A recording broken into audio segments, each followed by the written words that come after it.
Hi everybody, my name is Malcolm Chu. It's good to be back here at UMass. I don't find myself here very often anymore. Can you hear me? So I'm a community organizer with the Springfield No One Leaves Coalition and Springfield Bank Tenants Association. I'll tell you a little bit more about what that is and how residents are organizing to fight back against foreclosures and evictions in Springfield and across the state. I feel a little bit like I really want to keep that energy that just came out, because I think that what students can do right now, because as what we've learned here today, is that this economic crisis affects every single facet of our economy, and that the fight for free public higher education was one that was and continues to be very dear to me, and that I'm committed to, and so I really love feeling the energy. What we've heard a lot today is that the economic crisis has targeted and left millions of workers, low-income and middle-income folks on the fringes and hurting through cuts, through foreclosures, through taking away homes, through losing jobs, through the attack on collective bargaining. And at the same time, what we've seen over the last 30 years is that wealth has been isolated to the top 1% of our economy.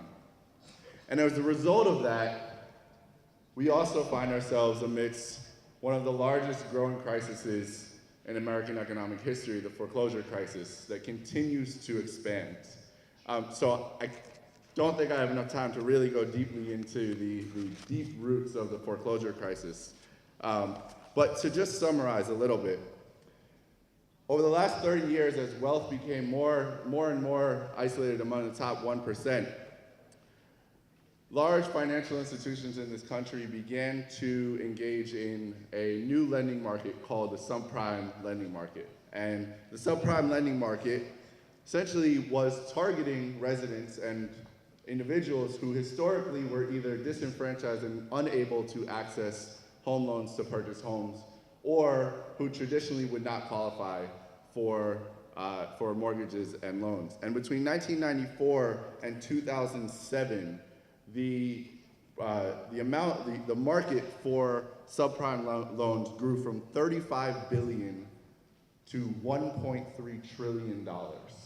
So $35 billion to $1.35 billion in a brand new housing market that targeted primarily low-income communities and communities of color. Most of which were loans that were high risk, many of which were loans that were given out with no check on income and no check on assets, some of which were even given out to folks who had no income, no jobs, and no assets. We like to refer to those as what we call ninja loans. So how did the banks deal with all these risky loans? They packaged them into what we call securitized loans. Man, that time is going fast. So packaged into huge pools of securitized loans and shipped them off to investors, leaving investors with the risk and banks with the profit. So in 2007, when the housing market began to crash because of a lot of these risky loans and banks were in jeopardy of crashing, what did we find? We found that over $700 billion was spent to bail out banks. $700 billion in taxpayer money was spent to bail out banks. Now the banks don't want to bail out anybody. As the foreclosure crisis continues to grow, banks are moving not only to foreclose on homeowners that got loans because they gave them to them in the first place, but then are moving to evict families. And it's estimated that every eviction of a homeowner or a tenant costs the city about $19,000 per house. In Springfield alone last year, there were 600 foreclosures in a city of 160,000. I just did a quick little math. That's up to $11 million cost to the city of Springfield. So what are we to do? We're here today. What are we to do to fight back against this economic attack on workers and homeowners?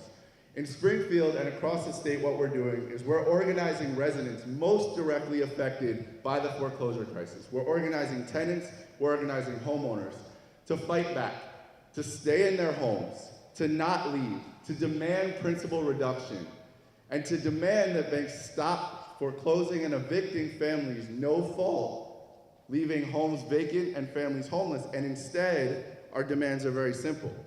Banks should either accept rent, reasonable rent, from families that can afford it to keep folks in the home, or because the banks, through their speculative and predatory lending practices, created a massive housing bubble that inflated now homeowners currently owe, $6.5 billion in housing value that no longer exists because of the housing bubble, that they should sell back those homes after foreclosure at real market value.